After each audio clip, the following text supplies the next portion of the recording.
If you set out across this blue marble of ours and talk to a few of the 6.5 billion people who live here, you will be amazed by the pockets of joy you find in the most unlikely places.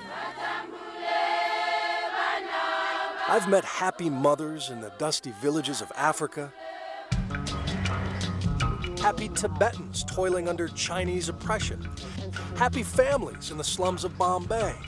To understand this sort of human contentment, Dan Buettner founded a global project called Blue Zones. He showed us how a liberal, tolerant, democratic society helps make Denmark the happiest country in the world. But could we find similar contentment in a place with one political party, a censored press, and no jury trials? A place with the highest execution rate in the world? Welcome to Singapore, the happiest country in Asia. 95% of the people around us say they're either somewhat happy or very happy. That's a very high proportion for Asia. That was not the case 40 years ago, when a man named Lee Kuan Yew took power and laid down the law. He banned spitting, chewing gum, and long hair, and even paid educated people to breed. With his draconian laws, he transformed Singapore from a smelly, chaotic seaport into one of the richest, cleanest, safest, and most efficient big cities in the world. But it is still the kind of nanny state where the warning on a cigarette pack is a color photo of cancer. And woe unto those who litter or forget to flush. Just follow the rules. Here is based on the rules and very systematic country. There are fines for the smallest infractions, and more serious criminals are strapped to a rack and beaten with a bamboo cane. Were you ever caned? Oh yes, many times. Describe that. What's that like? Oh, it was a horrible, painful experience. After serving 15 years for gang crimes, Neville Tan is now a pastor with a prison ministry. He has seen and felt Singaporean justice, and he doesn't mind it one bit. We feel safe. We don't break the law. If we stay within the law, we don't have to worry about the law. I've been in America and I know people can get away with anything. I find there's too much freedom. These people have different values than we do. For them, security and orderliness and cleanliness are very important. Asians in general don't really step out of bounds too often. Mark Z is from Apple Valley, Minnesota. On a visit to Singapore, he fell into an acting career, moved here, and says he had no problems giving up American-style civil liberties in exchange for a clean, safe city. They're the highest paid civil servants in the world. And so you get some very smart people running the country. And that's something that, you can't say in all Western countries. Hint, hints. By paying high-level politicians $1 million or more a year, they lower temptation to accept bribes. Singapore has one of the world's 10 lowest rates of corruption.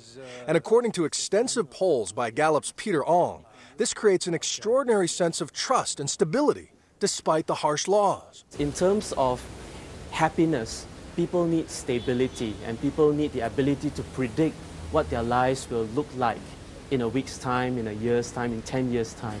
So on a scale of 1 to 10, 10 being the happiest, what would you say you are? Probably 8. An 8? Yeah. Around that, 8. And what would make you happier? More money. Ah, yes. Now for the other pillars of Singapore society, the 5 C's. Cars, cash, credit cards, condominium, and country club. Selena Lin is a self-made millionaire and one of the nation's best-known bachelorette socialites. So how many pairs of shoes do you have? At last count, I have 300 pairs. 300. Yeah, I need the shoes. You need them. But despite her apartment full of arts, her snazzy Porsche, she is the least happy person I'll meet. Sometimes I get unhappy if I compare.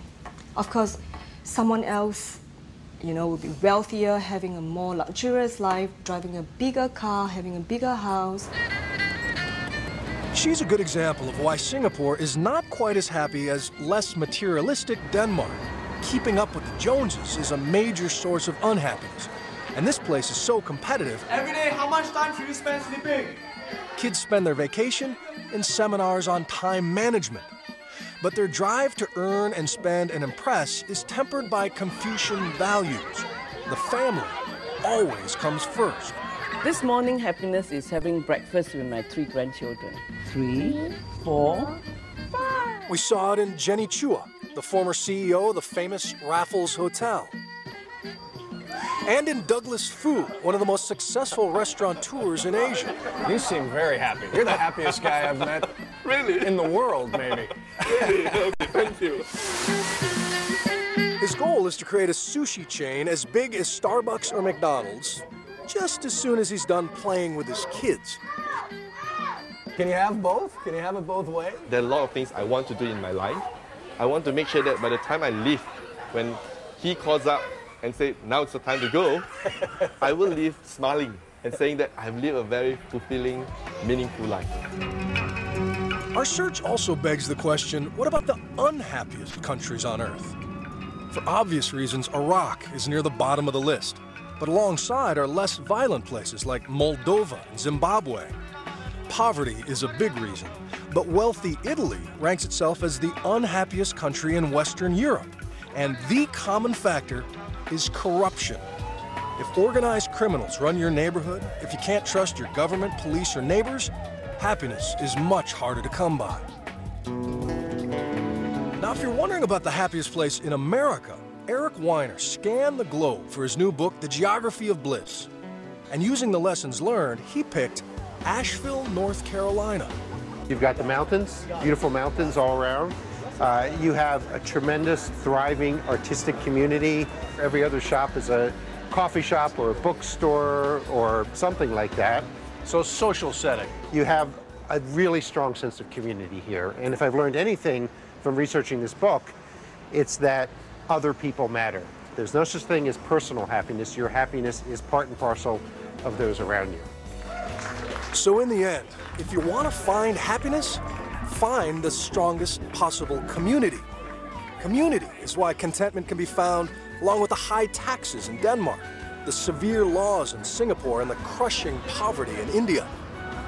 One study found that people living on the streets of Calcutta are actually happier than those in California, because the homeless in Fresno may have more access to food and shelter, but the houseless in India, they still have each other. When we come back, can an oddball dream that starts in childhood bring you happiness? Find out when this man builds a barge made entirely of cork. To the cork boat and to all of us. Whatever floats your boat. Next.